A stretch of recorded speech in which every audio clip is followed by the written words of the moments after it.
Sí, perfecto. Bueno, pues ¿qué les parece si hacemos una oración para comenzar? Y le pedimos al Señor que Él bendiga este tiempo que vamos a estar juntos. ¿Les parece? Bueno, aprovechando que Pedro está ahí, ¿qué te parece, Pedro, si tú pones esta reunión en las manos del Señor? Ok, muy bien, fantástico. Me gustaría leerles un pasaje bíblico que se encuentra en la epístola del apóstol Pablo a los romanos. ¿Ok? En el capítulo 5 de Romanos, es una epístola, una carta que Pablo escribió a la iglesia de Roma. Y en el capítulo 5, comenzando en el versículo 1, Pablo les dice a los cristianos que estaban allí en Roma.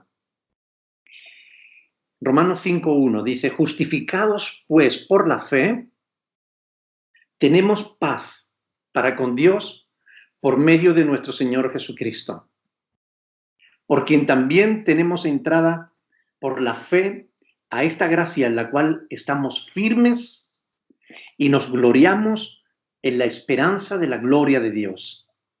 Y no solo esto, sino que también nos gloriamos en las tribulaciones, sabiendo que la tribulación produce paciencia, y la paciencia prueba, y la prueba esperanza, y la esperanza no avergüenza, porque el amor de Dios ha sido derramado en nuestros corazones por el Espíritu Santo que nos fue dado. Porque Cristo, cuando aún éramos débiles, a su tiempo murió por los impíos. Ciertamente apenas morirá alguno por un justo. Con todo, pudiera ser que alguno osara morir por el bueno. Mas Dios muestra su amor para con nosotros en que, siendo aún pecadores, Cristo murió por nosotros. Pues mucho más, estando ya justificados por su sangre, por él seremos salvos de la ira. Porque si, siendo enemigos, fuimos reconciliados con Dios por la muerte de su Hijo, mucho más, estando ya reconciliados, seremos salvos por su vida. Y no solo esto, sino que también nos gloriamos en Dios por el Señor nuestro Jesucristo, por quien hemos recibido ahora la reconciliación. Bueno, esta porción de la Escritura que acabamos de leer, este pasaje del apóstol Pablo a la iglesia que estaba en Roma, es un pasaje muy hermoso y, bueno, podría hablar horas y horas sobre lo que acabamos de leer, pero voy a tratar de sintetizarlo, voy a tratar de resumirlo de manera que podamos entender realmente lo que Dios nos está diciendo a través de esta escritura.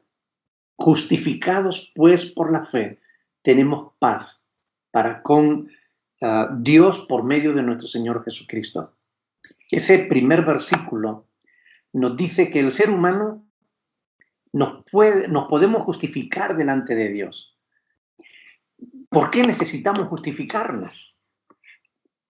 Porque hemos cometido errores difíciles de justificar.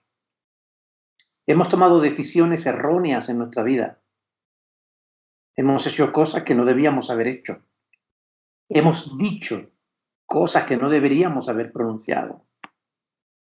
Hemos defraudado a personas que nos amaban. Hemos pensado y lo hemos pensado mal.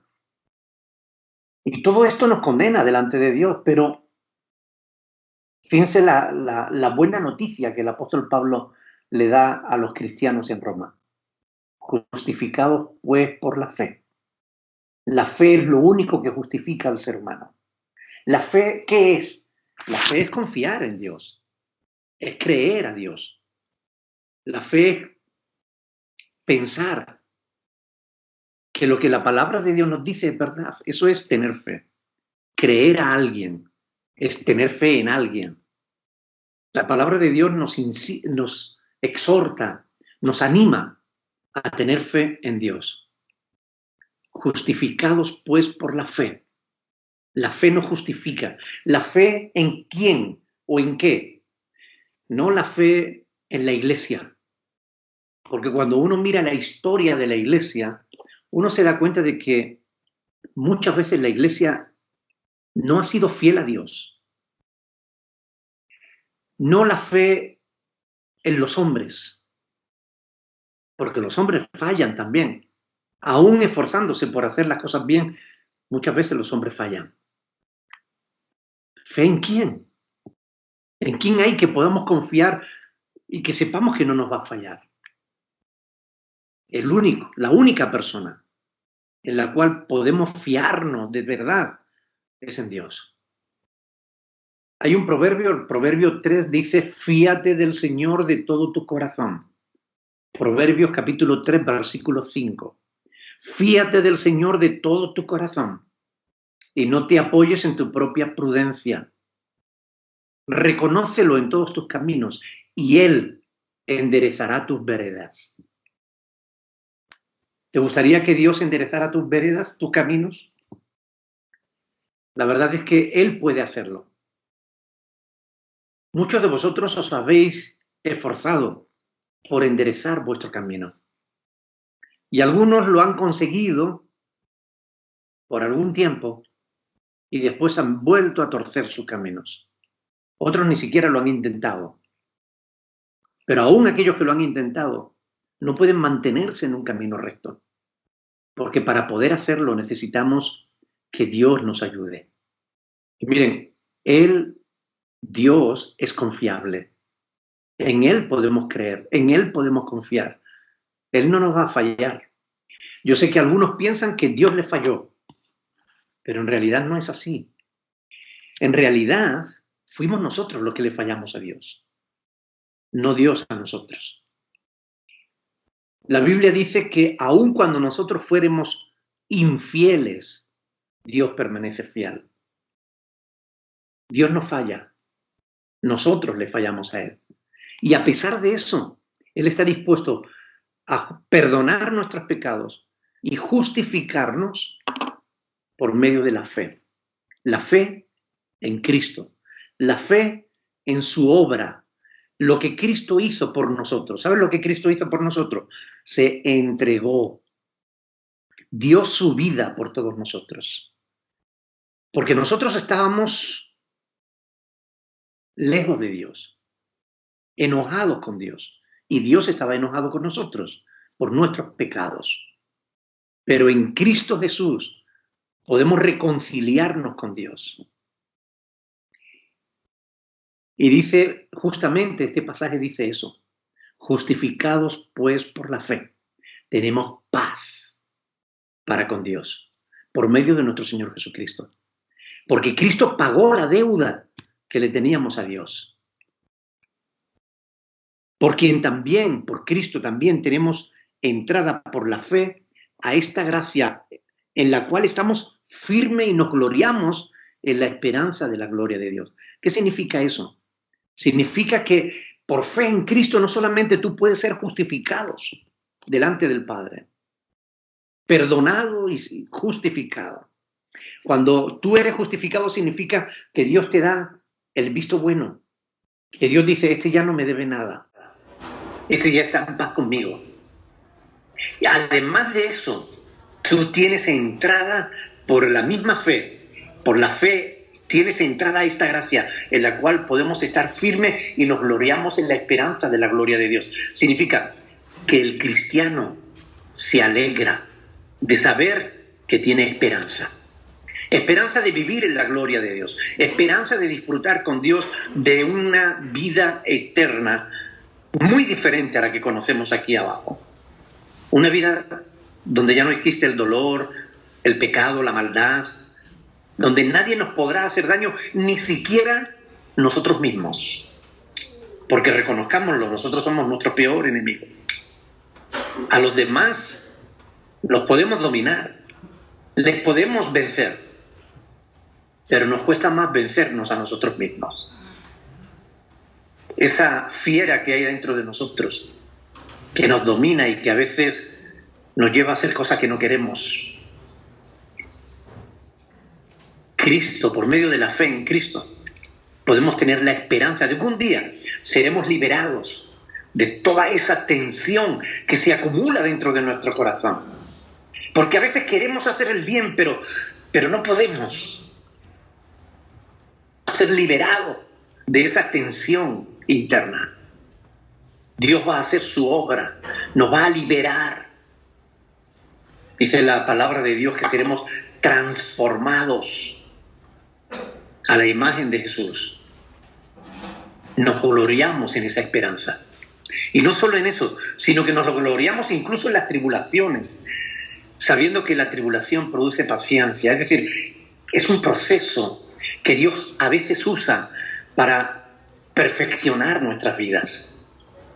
El Señor Jesús no nos engañó. Él no nos dijo, como algunos falsos predicadores dicen, ¿no? Cree en Cristo y todo te va a ir bien. No, Jesús no dijo eso. Cree en Cristo y podrás tener un camino de rosa. No, Jesús no dijo eso. Jesús lo que dijo fue, en el mundo tendréis aflicción, pero confiad, yo he vencido al mundo. Si tú confías en Cristo, también tú tendrás la victoria sobre el mundo, sobre todas aquellas cosas que te dominan, que te esclavizan. Tú vas a tener la oportunidad de gloriarte, de decir, lo conseguí, como muchos otros lo han hecho antes que tú, por fe en Jesús.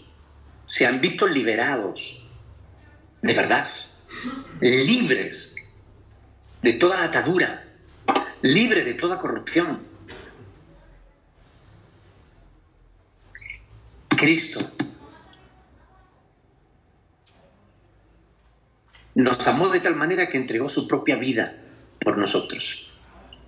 Y esa es la mayor demostración de amor de toda la historia de la humanidad. El versículo 8 dice que Dios muestra su amor para con nosotros, en que siendo aún pecadores, Cristo murió por nosotros. Cristo no murió por los buenos. Él lo dijo claramente, yo no he venido a buscar a justos, sino a pecadores. He venido a buscar y a salvar lo que se había perdido. Si tú te sientes perdido en Cristo, tú puedes ser hallado. Él mostró su amor para contigo, dando su vida por ti. Y si Dios no escatimonia a su propio Hijo, sino que lo entregó por todos nosotros, la pregunta que debemos hacernos es, ¿no nos dará también junto con Él todas las demás cosas? Es decir, si Dios entregó su propio Hijo para que nuestros pecados fueran perdonados, para que la distancia que había entre Dios y nosotros se salvara, para que pudiésemos tener relación, comunión con Dios, común unión. Si Cristo se entregó para que eso fuera una realidad, si Dios entregó a su propio Hijo para reconciliarse con nosotros y que nosotros nos reconciliáramos con Él, ¿no atenderá nuestras peticiones cuando le clamemos a Él? Claro que sí. El profeta Jeremías dice, clama a mí y yo te responderé. Te enseñaré cosas grandes y ocultas que tú no conoces. El Señor Jesús dijo, cualquier cosa que pidáis en mi nombre, yo la haré. Pero tenemos que pedir con fe, creyendo. Y esto es importante, porque sin fe es imposible agradar a Dios. Es necesario que si te acercas a Dios, lo hagas con fe, creyendo que Él está ahí, creyendo que Él va a premiar a aquellos que le buscan. Porque si te acercas a Dios sin fe, lo haces con soberbia. Y Dios no se agrada de los altivos, sino de los humildes, de los que reconocen sus limitaciones. El Señor Jesús contó una historia de dos personas que estaban en el templo orando. Una de ellas era un fariseo, un religioso, que oraba en pie para que todo el mundo le oyera, diciendo, Señor, te doy gracias porque no soy como este. Y señaló a un pobre hombre que había allí en un rincón. Yo doy diezmo de todas las cosas, ayuno todas las semanas y hago esto y aquello y lo otro. Y el otro pobre hombre decía, Señor, sé propicio a mí, pecador. Es decir, por favor, ayúdame. Soy un simple pecador que te necesita. ¿Y saben qué fue lo que dijo Jesús? Que ese hombre humilde que reconoció su necesidad fue justificado antes que el otro. El otro no consiguió que su oración llegara al cielo. Porque Jesús dice, oraba consigo mismo. Dios bendice a los humildes, pero a los soberbios los mira de lejos. Por eso cuando tú eres débil, cuando tú reconoces tu incapacidad, cuando tú reconoces tu pecado, cuando tú te acercas a Dios en arrepentimiento sincero y le dices, Señor, perdóname, ayúdame a ser como tú quieres que yo sea, es entonces cuando Dios en su bondad actúa en tu vida y te cambia, transforma tus deseos, tu forma de pensar, de sentir, tu estilo de vida, y te hace una nueva criatura. De tal modo que el apóstol Pablo en 2 de Corintios 5:17 dice que el que está en Cristo, nueva criatura es. Las cosas viejas pasaron y todas son hechas nuevas. La pregunta que yo quiero hacerles en esta tarde es, ¿quieren ser nuevas criaturas? ¿Quieren tener una mejor vida? ¿Quieren tener una vida distinta a la que han tenido hasta ahora? ¿Saben? Esta mañana hablaba con un muchacho que no cree en Dios. Y él argumentaba y yo contraargumentaba sus propios argumentos. Él decía, no, yo no necesito a Dios porque yo puedo hacer lo que quiera. Y le dije, eso no es cierto. Tú no puedes hacer lo que quieras. Sí, yo consigo lo que me dé la gana, lo que yo quiera lo puedo conseguir. Yo le dije, ¿tú puedes conseguir crecer medio metro? No, eso no. Ah, bueno, pues ya no puedes conseguir lo que tú quieras. Hay cosas que tú no puedes hacer por ti mismo. Hay cosas que el ser humano no puede, porque el ser humano está limitado.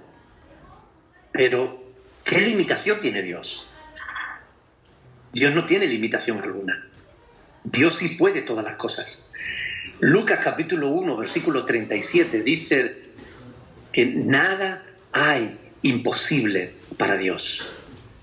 De modo que si tú quieres ser una nueva criatura y tú te esfuerzas y no lo consigues por ti mismo, deja de luchar. Busca a Dios.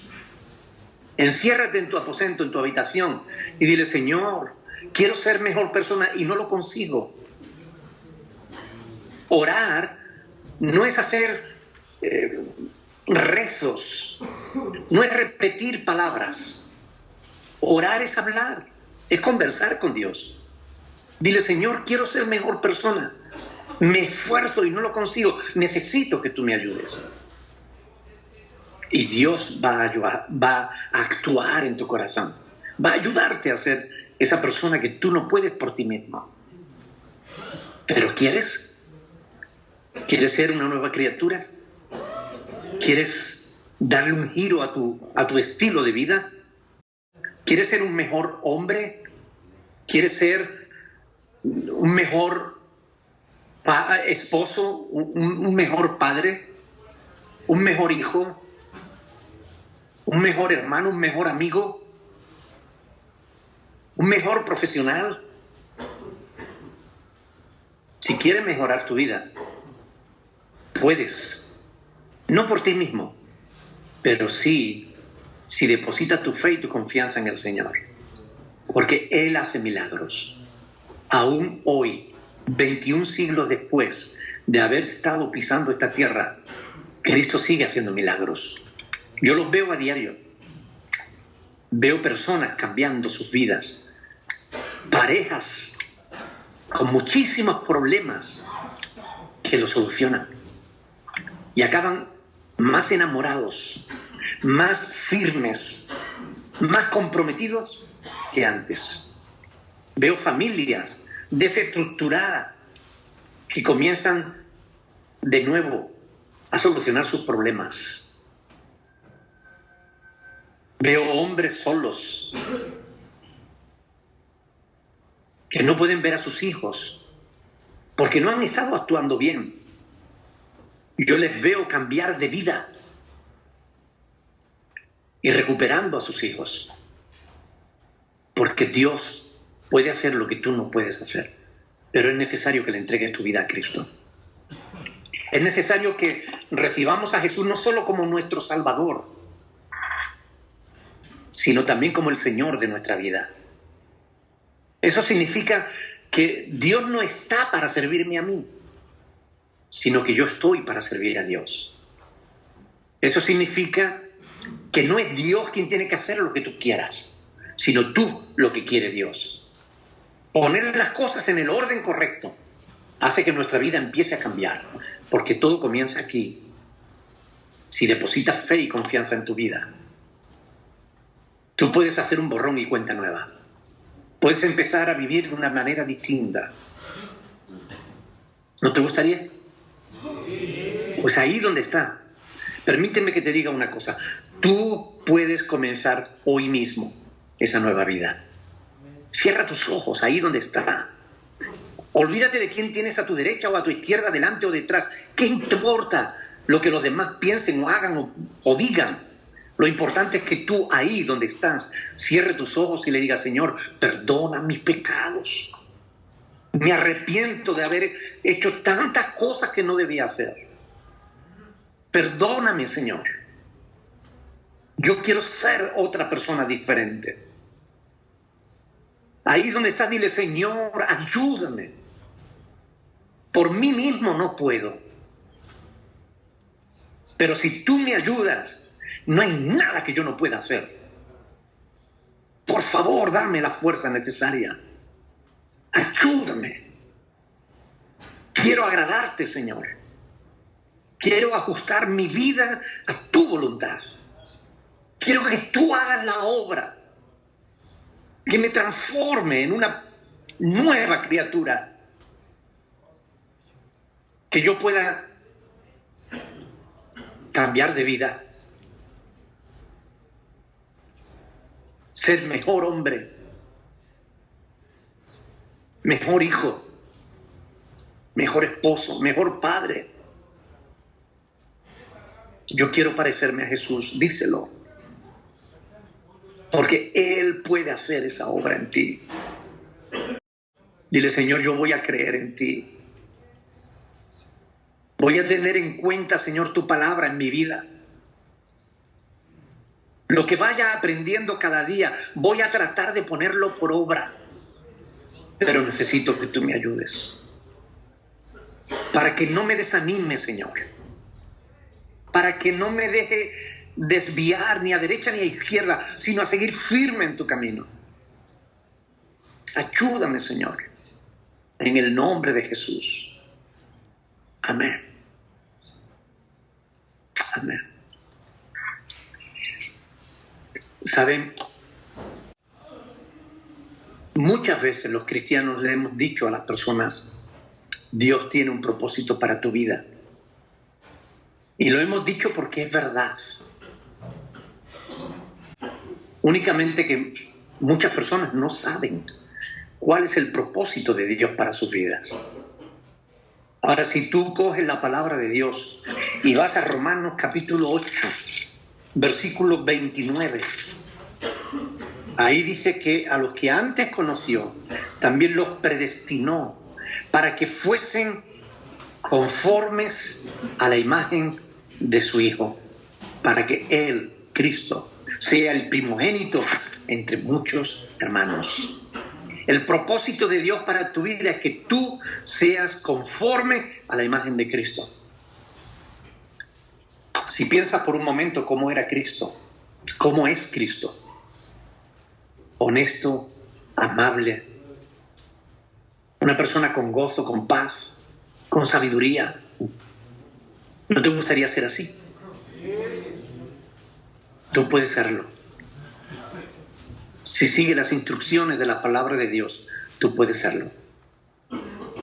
Ahora, me gustaría, si tienen preguntas, si tienen dudas, me gustaría poder ayudarles. Muy bien, perfecto. Por ahí están levantando las manos.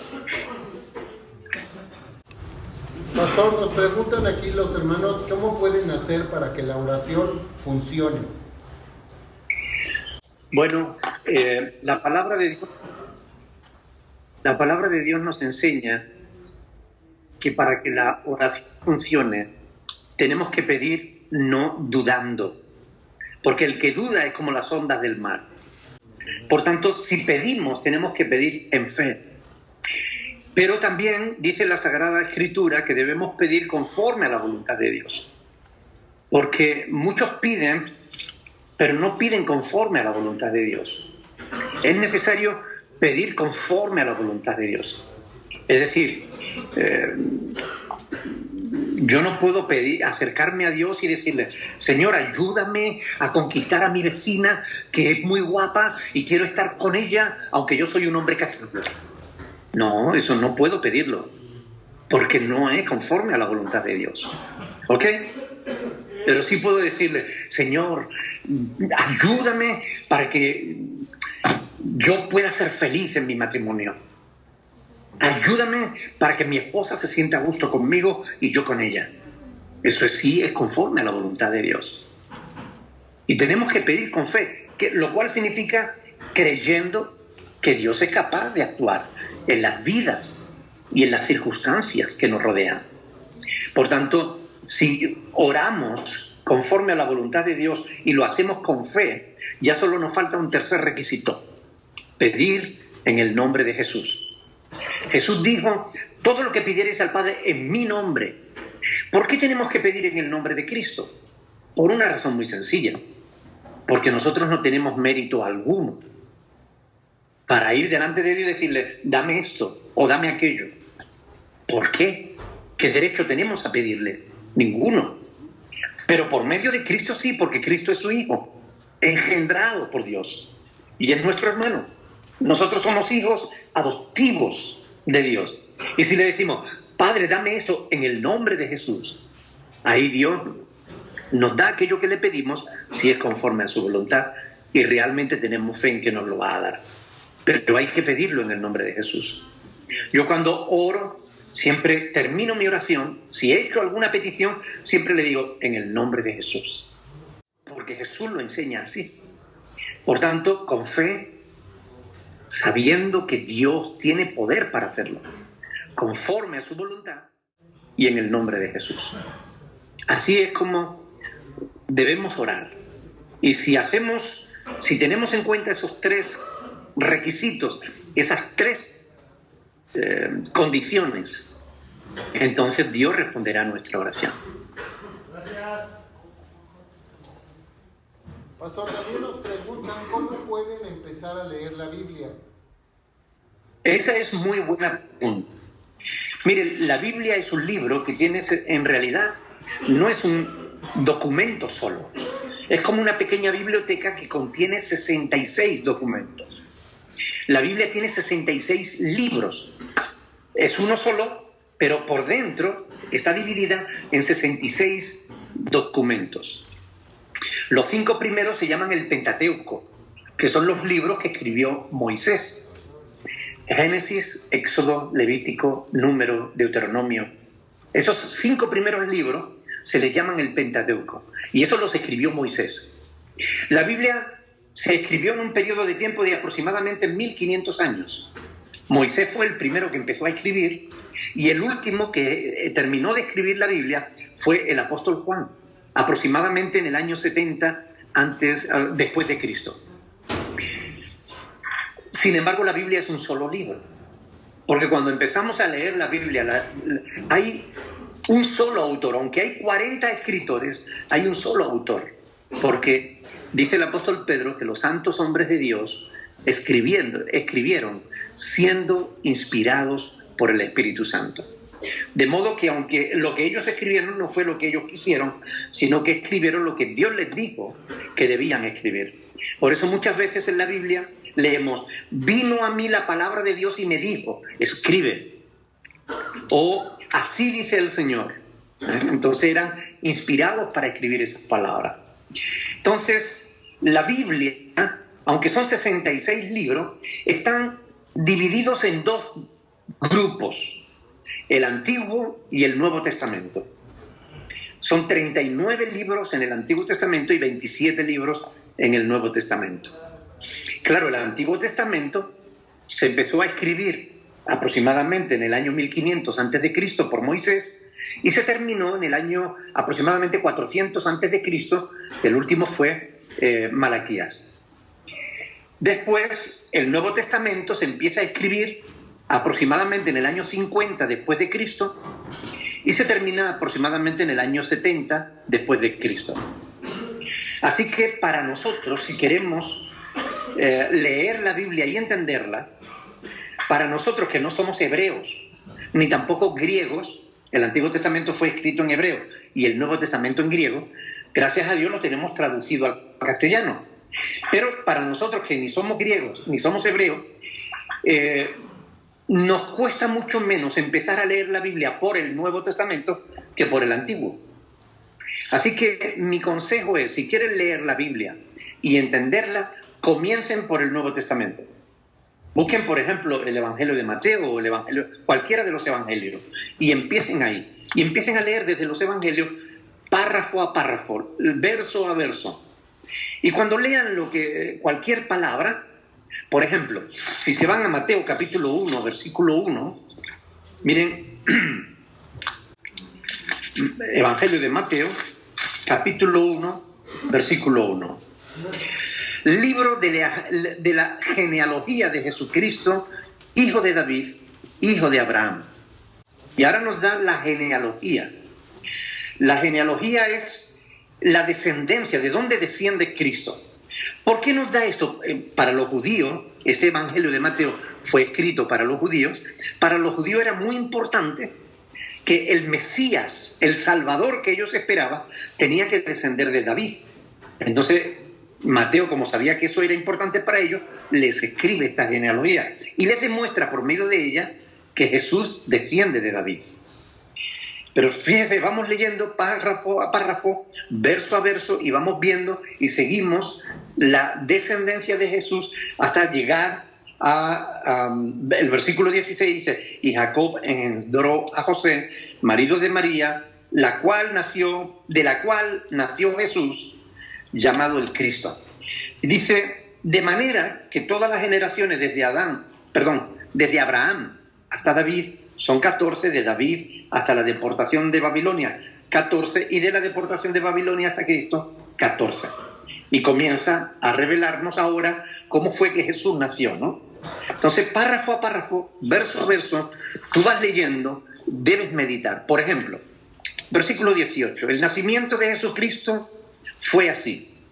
Estando desposada María, su madre, con José, antes que se juntasen, se halló que había concebido del Espíritu Santo.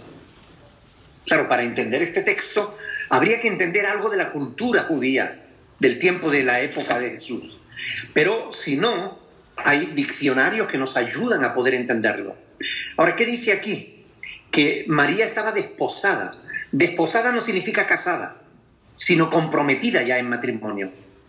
En el pueblo judío era como si se hubieran casado.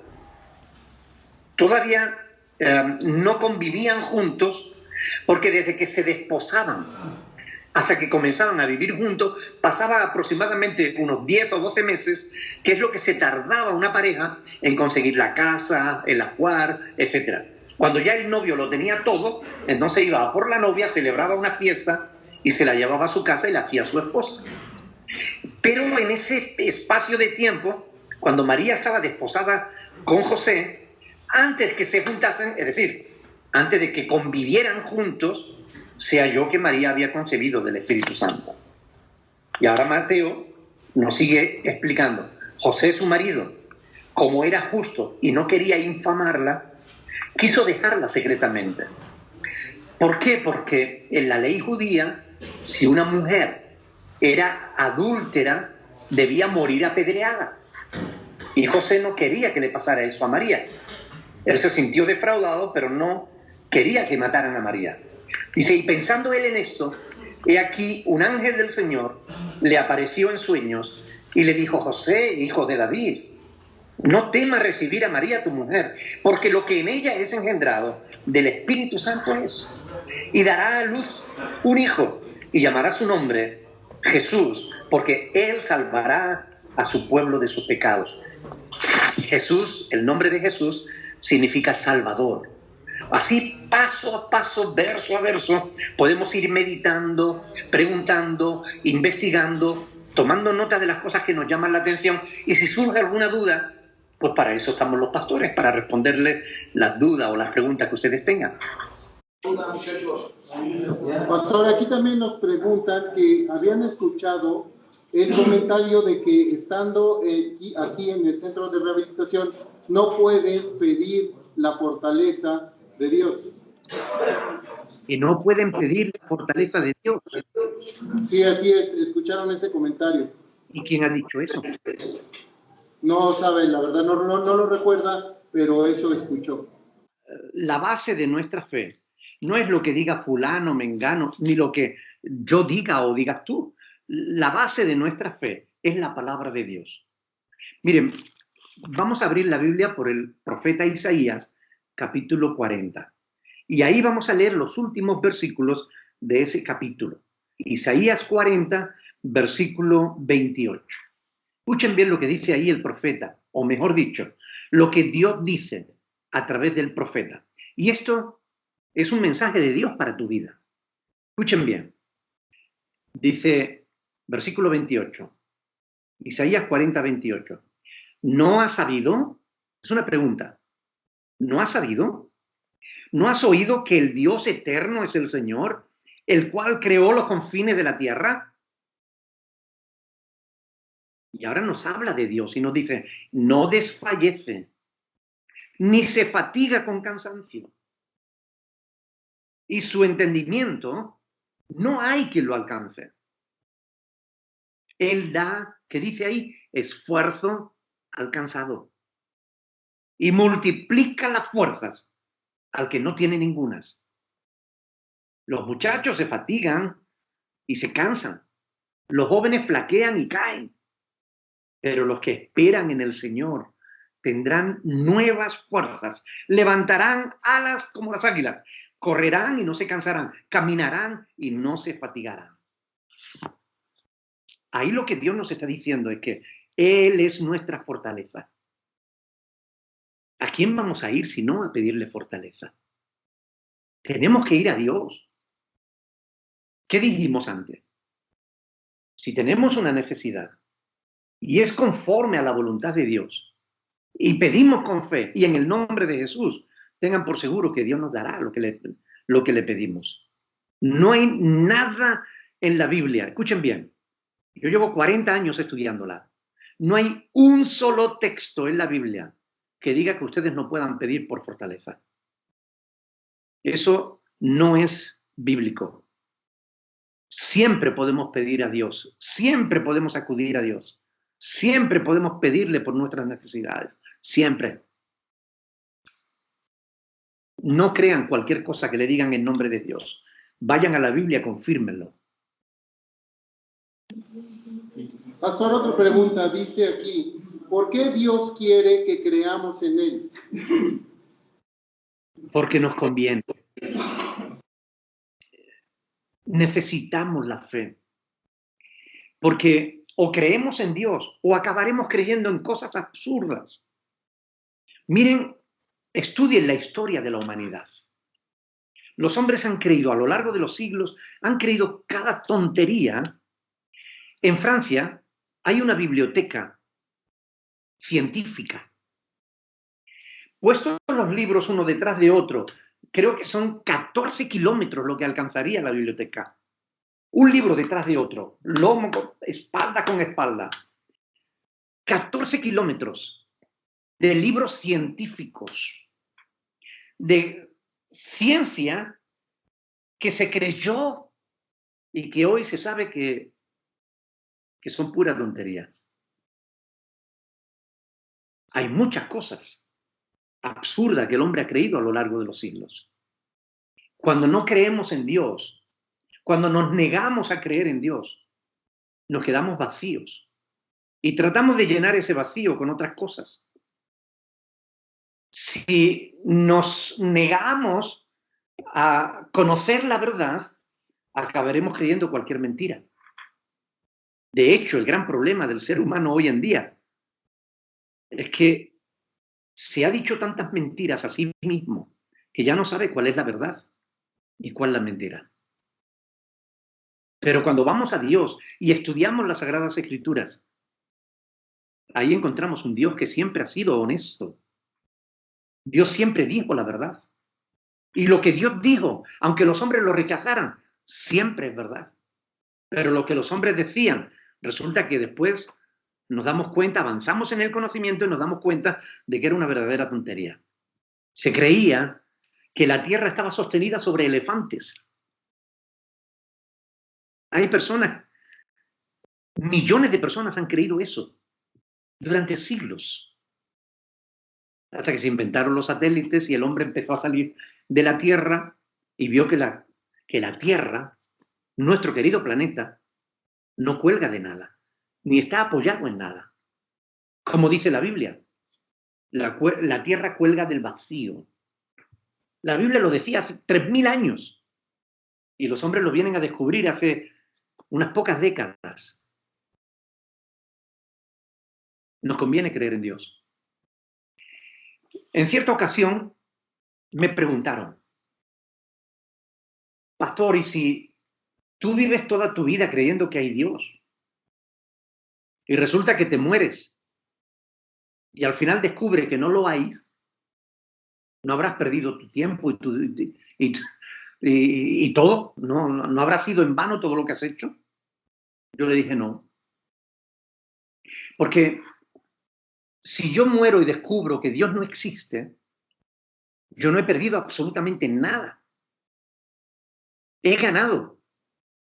Porque la fe en Dios me ha hecho mejor persona, mejor esposo, mejor padre, mejor amigo.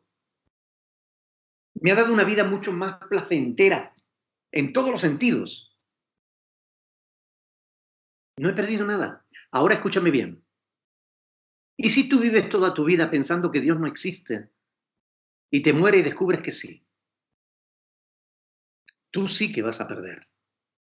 Así que, aunque solo fuera por si acaso, es mucho más inteligente creer en Dios que no hacerlo. Pastor, tenemos otra pregunta. Dice, ¿por qué la gente cree mucho en el niño Dios? Porque su mamá cree en él y no sabe cómo hacerle para decirle que esa creencia no es positiva o no es buena, ¿no? Bueno, las personas creen en el niño Dios como creen en la Virgen de Guadalupe o como creen en otras muchas creencias, porque así les han enseñado mal. Quienes tenían la responsabilidad de enseñar la verdad no lo hizo. Enseñaron mentiras. Ahora bien, hay un proverbio que no es bíblico, pero es muy sabio. Dice lo siguiente: si tú a un perro le quitas el hueso, te va a morder. Pero si en vez de quitarle el hueso tú le enseñas una chuleta, él solo tirará el hueso y vendrá por la chuleta. Por tanto, tu misión no es quitarle la fe que tiene tu mamá. Deja de luchar contra eso. Simplemente muéstrale la chuleta, muéstrale una fe mejor. Cuando ella vea, conozca la fe verdadera, sola dejará de creer en lo otro. Otra pregunta, pastor. ¿Por qué la serpiente tuvo que engañar a Eva para que pecara?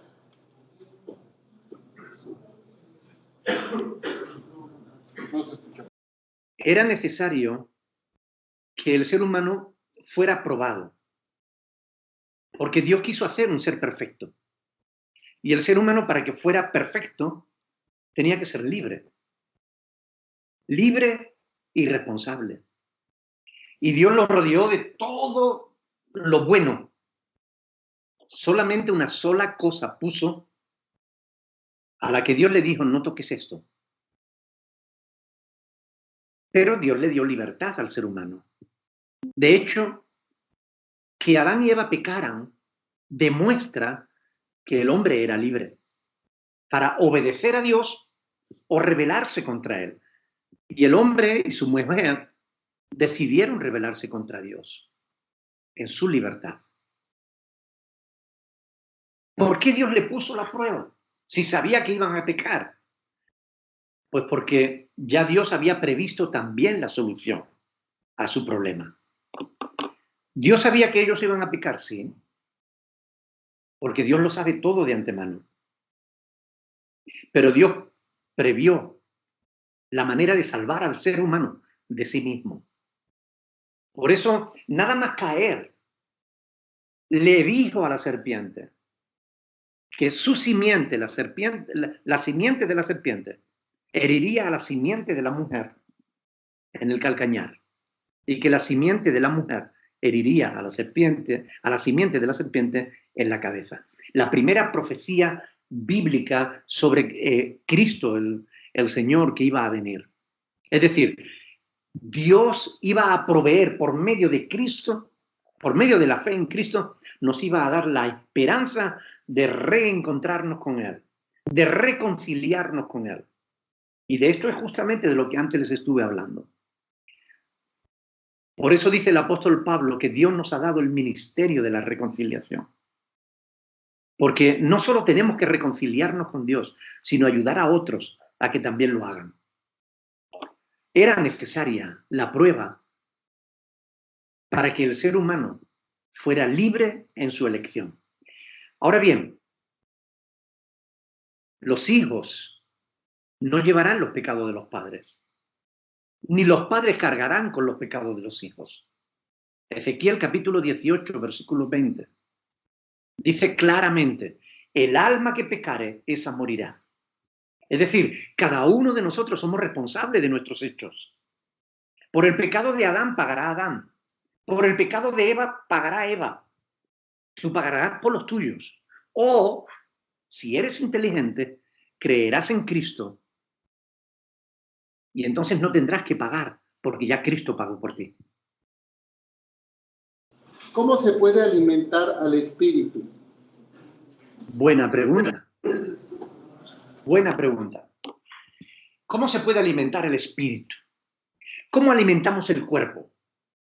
Lo alimentamos con pan, con legumbres, con verduras, con carnes, con lo que, bueno, con alimentos sólidos, alimentos físicos, porque el cuerpo es físico. ¿Cómo alimentamos el alma? El alma es la parte del ser humano que es la parte emocional, la mente, la parte del ser humano que se alegra o que se entristece, la parte del ser humano que razona, que le hace entender, decidir, juzgar, pero que también le hace responsable. ¿Cómo alimentamos el alma? A través del conocimiento, leyendo libros, estudiando, relacionándonos con otras personas, aprendiendo. Ahora, ¿cómo alimentamos el espíritu? Pues en comunión con Dios. Cuando estamos comiendo de su palabra, es decir, cuando nos alimentamos, la palabra de Dios, dice el Señor Jesús, son espíritu y son vida. Cuando nos alimentamos de la palabra de Dios, estamos alimentando nuestra fe, nuestro espíritu. Cuando nosotros cantamos y alabamos a Dios, estamos fortaleciendo nuestro espíritu. Fortalecemos nuestra relación con Dios. Dios es espíritu. Nosotros somos espíritu también, aunque la parte espiritual del ser humano no se ve. Nadie puede ver un pensamiento, ¿verdad?, del otro, pero sabemos que pensamos. En el espíritu es igual. No podemos ver a nadie cómo se relaciona con Dios espiritualmente, pero tú puedes relacionarte con Dios de manera espiritual. De manera que cuando tú oras, mantienes una buena comunión con Dios, alimentas tu espíritu. Cuando tú alabas y adoras a Dios, alimentas tu espíritu. Cuando tú estudias las Sagradas Escrituras, alimenta tu espíritu. Y cuanto más alimentas tu espíritu, más se fortalece tu fe y tu relación personal con Dios.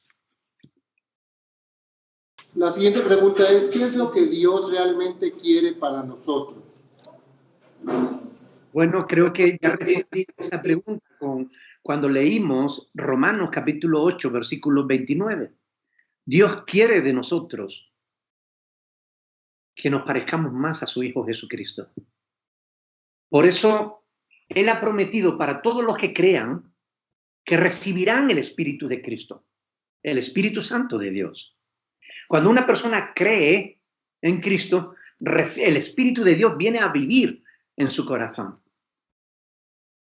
Y es el Espíritu Santo el que produce en nosotros unos efectos tremendamente curiosos. Por ejemplo, donde había odio, Dios empieza a poner amor. Donde había impaciencia, paciencia. Donde había maldad, bondad.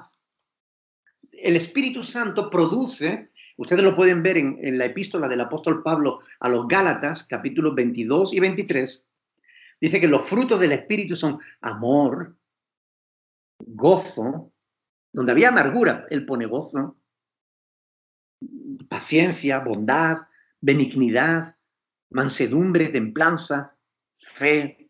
Bueno, toda una serie de cosas contra las que no existe ninguna ley. No hay ninguna ley en ningún país del mundo que prohíba el amor, o que prohíba la paciencia, o que prohíba el gozo. No hay ninguna ley que prohíba eso. Y eso es justamente lo que Dios pone en nuestras vidas por medio de su Espíritu Santo. ¿Por qué? Porque eso es lo que forma el carácter de Cristo. El gozo, el amor, la paz, la paciencia, la bondad, la mansedumbre, la fe, la templanza. Así es Jesús y así quiere Dios que nosotros seamos. Romanos 8, 29. Dice, en la Biblia hay una parte en la Biblia donde dice que falta un día en el universo. Es un pasaje, parece que es de Elías, parece que es de Elías, que falta un día en el universo. No es de Elías, es de Jueces. Pero sí, es que, ¿saben? Josué, cuando ya Moisés había muerto, Josué está junto con Israel conquistando la tierra prometida que Dios le había dado.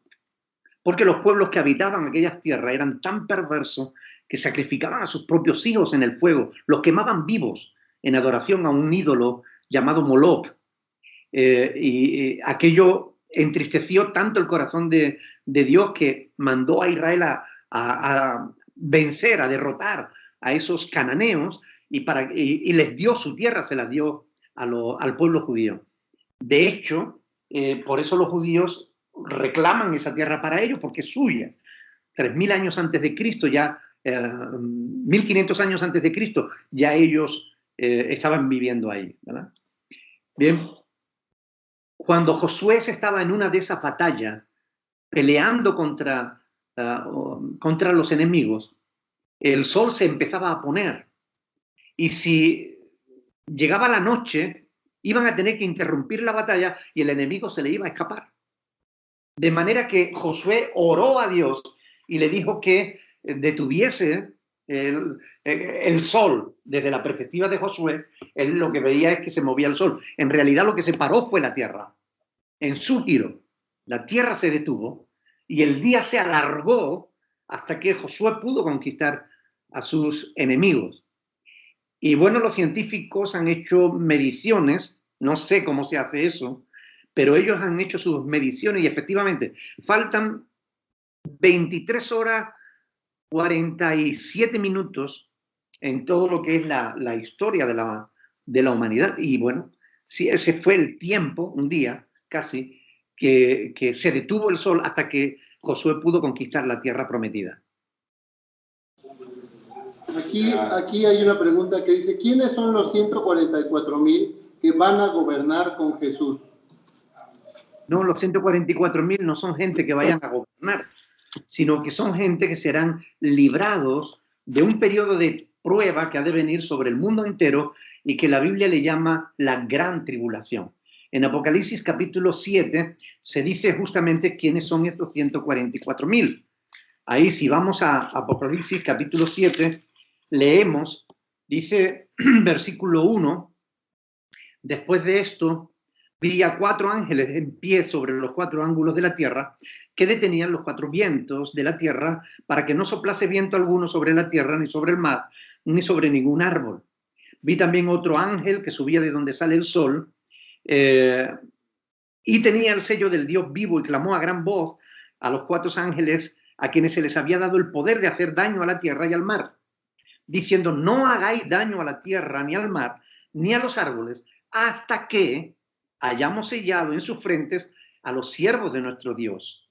Y oí el número de los sellados: 144.000 sellados de todas las tribus de los hijos de Israel. De la tribu de Judá, 12.000 sellados. De la tribu de Rubén, 12.000 sellados. Y así va tribu por tribu. Son 12 tribus por 12.000, son 144.000 los que se iban a salvar en ese periodo de tiempo. Pero escuchen bien en el versículo 9, que es muy revelador. Dice: después de esto miré, y he aquí una gran multitud, la cual nadie podía contar, de todas las naciones y tribus y pueblos y lenguas, que estaban delante del trono y en la presencia del Cordero, vestidos de ropas blancas y con palmas en las manos, y clamaban a gran voz diciendo: la salvación pertenece a nuestro Dios, que está sentado en el trono, y al Cordero. Y todos los ángeles estaban en pie alrededor del trono y de los ancianos y de los 4 seres vivientes. Versículo 13. Entonces uno de los ancianos habló diciéndome: estos que están vestidos de ropas blancas, ¿quiénes son? ¿Y de dónde han venido? Y yo le dije, dice Juan: Señor, tú lo sabes.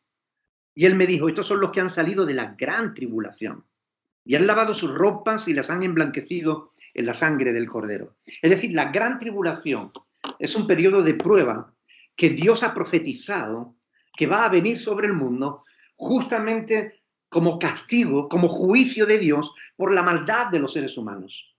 Pero antes de que eso suceda, la iglesia va a ser arrebatada. Cristo va a venir, va a llevarnos con Él hacia el cielo, mientras que aquí en la tierra van a pasar multitud de cosas feas. La ira de Dios se va a derramar sobre los hombres en la tierra. La gente deseará morir y no podrá. Y la vida se va a poner muy dura. Cuando ya la iglesia no esté en la tierra, no va a haber quien frene la maldad. Ahora todavía la iglesia está frenando de alguna manera, y la presencia del Espíritu Santo en la iglesia. Pero cuando la iglesia y el Espíritu Santo sean quitados de la tierra, nada frenará la maldad. Por tanto, van a pasar muchas cosas feas. En ese periodo de tiempo, 144.000 de las tribus de Israel serán librados. Aquí hay otra pregunta, dice: ¿por qué siento que mi fe es muy débil? Porque posiblemente lo sea, pero lo importante no es que sea débil o fuerte. Porque el Señor Jesús dijo que aunque nuestra fe fuera pequeña como un granito de arena, podríamos hacer grandes cosas. Lo importante es que tengamos fe. Si necesitas fe, podemos ir a Dios y pedirla. Señor, aumentanos la fe. Hubo hombres que le dijeron eso: Señor, creo, auméntame la fe. Por tanto, ir a la presencia de Dios, orar a Él para que aumente nuestra fe, es una cosa buena. Ahora bien, es importante entender que la fe viene por el oír, y el oír de la palabra de Dios. Cuanto más oye de la palabra de Dios, más crece tu fe. Creo que es... ¿Quieres hacer una pregunta? Dila. Es que siempre dicen que Jesús murió para que nosotros fuéramos perdonados. Perdonados. Pero dicen que resucitó al tercer día. O sea, ¿todavía estamos perdonados? Sí, nos preguntan: Jesús murió para perdonar nuestros pecados, pero ¿por qué resucitó al tercer día? Justamente para demostrar que Él es Dios y que la muerte no le podía retener, porque en definitiva Él no había hecho nada malo. Él fue tentado en todo y jamás pecó. Él murió por nuestros pecados, pero la muerte no tenía autoridad sobre Cristo, porque Él era justo. El justo dio su vida por nosotros los injustos. Por tanto, la muerte no le pudo retener. Por eso decía un teólogo que Cristo mató a la muerte. Bueno, yo quería saber por qué hay tantas religiones si todos le pedimos a un solo Dios. En realidad hay un solo Dios verdadero.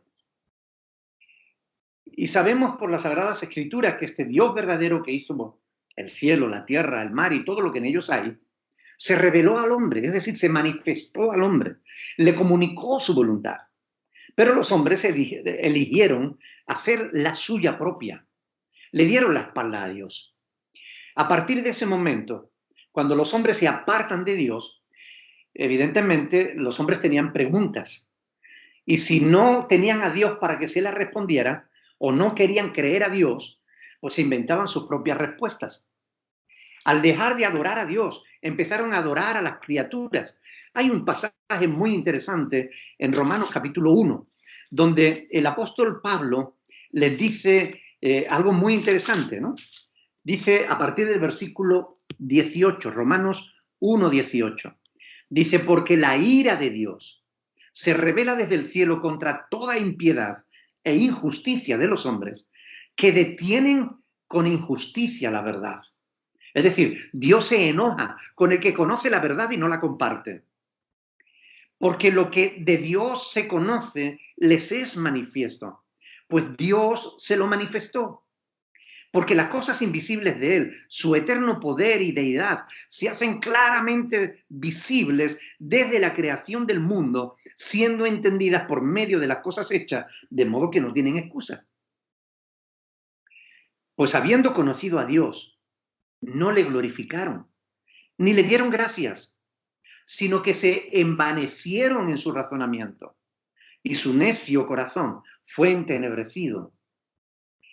Creyendo ser sabios, profesando ser sabios, se hicieron necios y cambiaron la gloria del Dios incorruptible en semejanza de hombre, de imagen de hombre corruptible, de aves, de cuadrúpedos, de reptiles, por lo cual también Dios los entregó a la inmundicia en la concupiscencia, es decir, en los deseos de sus corazones, de modo que deshonraron entre sí sus propios cuerpos y cambiaron la verdad de Dios por la mentira, honrando y dando culto a las criaturas antes que al Creador, el cual es bendito por los siglos. Es decir, lo que Pablo nos dice aquí es que el hombre, habiendo conocido a Dios, no le quiere glorificar, no le quiere dar gracias. Entonces acaba adorando a otros hombres, acaba adorando animales, acaba adorando el sol, la luna, las estrellas, acaba adorando otras cosas. Simplemente porque el hombre cree que es tan sabio que no necesita a Dios. Y entonces Pablo dice, profesando ser sabio, creyendo que eran sabios, se hicieron necios. Por eso existen tantas religiones, porque el hombre se niega a creer en Dios. Gracias. Hay una pregunta más. Dice un compañero que por qué utilizan el Padre Nuestro muchas religiones. Ok. Bueno, las religiones siempre ponen el énfasis en las obras, en lo que tú haces. La mayoría de las religiones son una lista de obligaciones y otra lista de prohibiciones. Tienes que, no puedes, tienes que, está prohibido. ¿Me entiendes? Eso es la religión. Así son las religiones humanas. Así es la Iglesia Católica, así son los Testigos de Jehová, así son muchas religiones. Pero en realidad, cuando tú vas a las Sagradas Escrituras, descubre que el Padre Nuestro es una oración modelo. Sencillamente Jesús estaba enseñando a sus discípulos a orar. Y les está explicando cómo deben orar. Y una de las cosas que le dice antes del Padre Nuestro es, ustedes cuando oren, no usen vanas repeticiones, que no valen para nada. Claro, si yo me pongo a rezar, el Padre Nuestro de los Dios santificados sea tu nombre, venga a nosotros, eso no sirve de nada. Orar es hablar con Dios. Tú te imaginas que tú llegas a tu casa y le dices a tu esposa, hola cariño, ¿qué tal? ¿Cómo estás? Y ella te pregunta y te dice, ¿qué tal te ha ido el día? Y tú le dices, hola cariño, ¿qué tal? ¿Cómo estás? Y ella te dice, oye, mira, quiero que hables con el niño porque se ha portado mal. Y tú le dices, hola cariño, ¿qué tal? ¿Cómo estás? O sea, si tú vas siempre y le repites las mismas cosas, ¿tú te crees que eso es una verdadera comunión? ¿Una verdadera relación? Si tú vas a Dios y siempre dice Padre nuestro que estás en los cielos, santificado, y además cuanto más rápido mejor para terminar pronto, ¿qué clase de relación es esa? No, Jesús nos estaba diciendo que repitiéramos como un papagayo. Justamente antes, el Padre Nuestro empieza en el versículo 9 y sin embargo en el versículo 7, 2 versos antes, nos está diciendo no uséis vanas repeticiones que no sirven para nada. Por tanto, las religiones lo usan porque es una religión. Pero nosotros no somos llamados a ser religiosos, sino a tener una relación con Dios, no una religión. Sí. ¿Qué tiene de malo creer en la Virgen de Guadalupe y en un Cristo? ¿Qué tiene de malo creer en la Virgen de Guadalupe y en un Cristo? Bueno, ¿qué tiene de malo pensar que es mejor beber gasolina que agua? ¿Qué tiene de malo autoengañarse a sí mismo? ¿Qué tiene de malo la mentira? La Biblia nos enseña que hay un solo Dios verdadero. Primera de Timoteo capítulo 2, versículo 5. Hay un solo Dios y un mediador entre Dios y los hombres, el cual es Jesucristo hombre. Léanlo, ustedes lo tienen ahí. Y es importante que lo busquen, que lo vean, porque esto es palabra de Dios. Y es importante... Primera de Timoteo capítulo 2 versículo 5, porque hay un solo Dios y un solo mediador entre Dios y los hombres, Jesucristo hombre. Bueno, si la Biblia nos dice esto y la Biblia es inspirada por Dios, nosotros sabemos que la divinidad es una, pero está compuesta por 3 personas, no por 4, Padre, Hijo y Espíritu Santo. La Virgen no está ahí en la divinidad. No es Dios. Por tanto, es una persona. Y como persona, está sujeta a lo que Dios ha establecido. Hebreos 9:27 dice que Dios ha establecido para todos los hombres que mueran una sola vez y después de eso el juicio. Por tanto, la Virgen María pues ya murió y ya, pues pasó por el juicio o tendrá que pasar por el juicio, pero ya no puede hacer nada por nosotros. Es una persona que vivió y murió, como los apóstoles.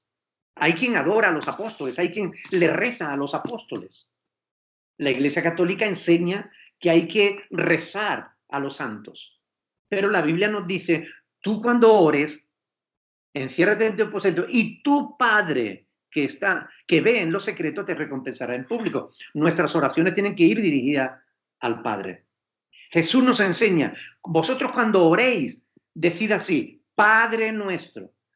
No nos dice Jesús que tengamos que orar a María, porque María no nos puede escuchar. Dios sí, porque está en todo lugar. Pero María no es diosa. Entonces, ¿qué sentido tiene que nosotros adoremos a una virgen que ni siquiera es la Virgen verdadera? Porque la Virgen verdadera está en los cielos.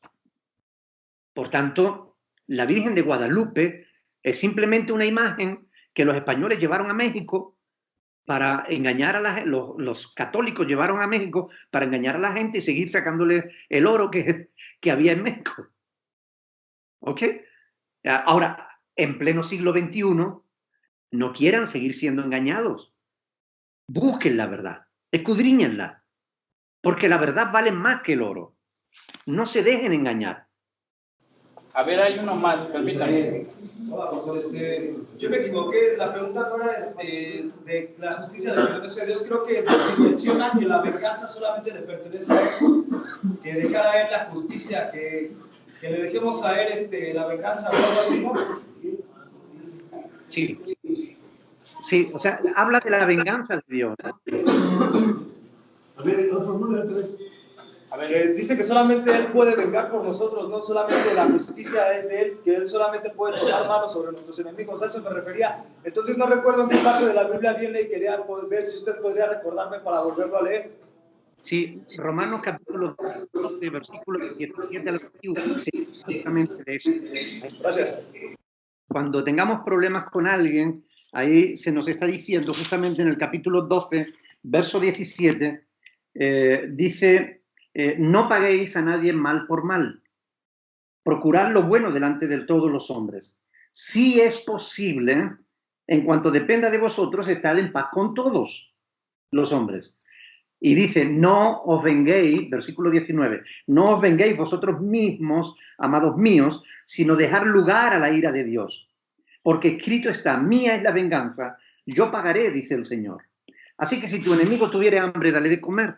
Si tuviere sed, dale de beber, porque haciendo esto, aguas de fuego amontonará sobre su cabeza. No seas vencido de lo malo, sino vence con el bien el mal, ¿no? Ahí es donde Dios nos está diciendo que si tienes problemas con alguien, no te vengues, no clames venganza, sino deja lugar, entrégaselo a Dios. Ya Dios se encarga de darle a cada uno lo que merece. Si no se arrepiente, tendrá su recompensa. Creo que sería todo, pastor. Creo que sería todo, pastor. Bueno, pues quiero agradecer la paciencia.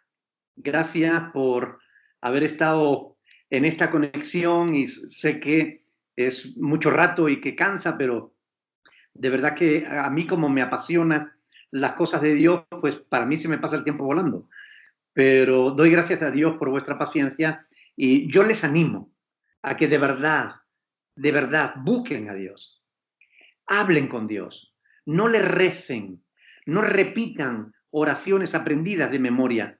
Háblenle con sinceridad, como le hablarías a un buen amigo o como le hablarías a un buen padre. No digo a un mal padre, porque Dios es un buen padre.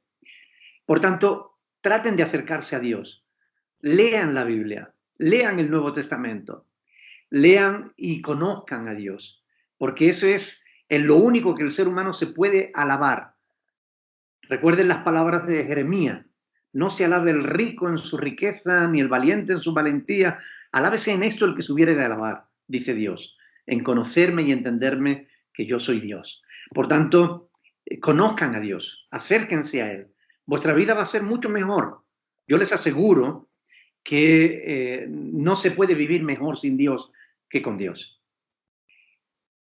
El único lamento que he oído en boca de la mayoría de los creyentes es cuánto lamento no haber conocido antes al Señor.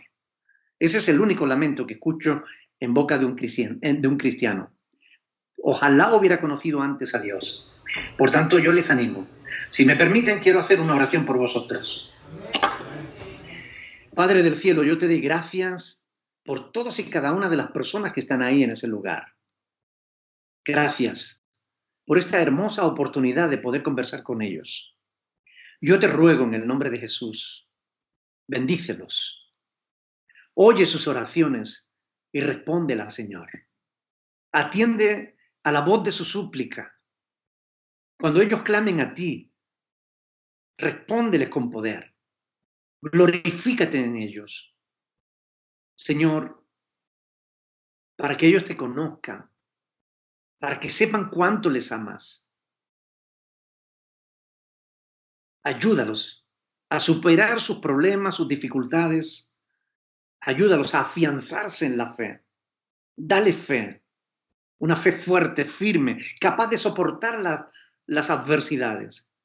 Yo te lo ruego en el nombre de Jesús, porque sé que tú tienes poder para hacer mucho más de lo que te pedimos o entendemos. Por favor, en el nombre de Jesús. Amén.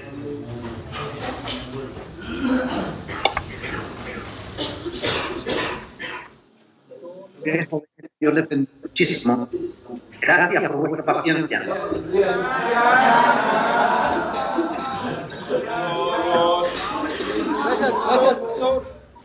Bendición, Marcelino. Bendición, Pedro. Saludos a Sí, claro que sí, pastor.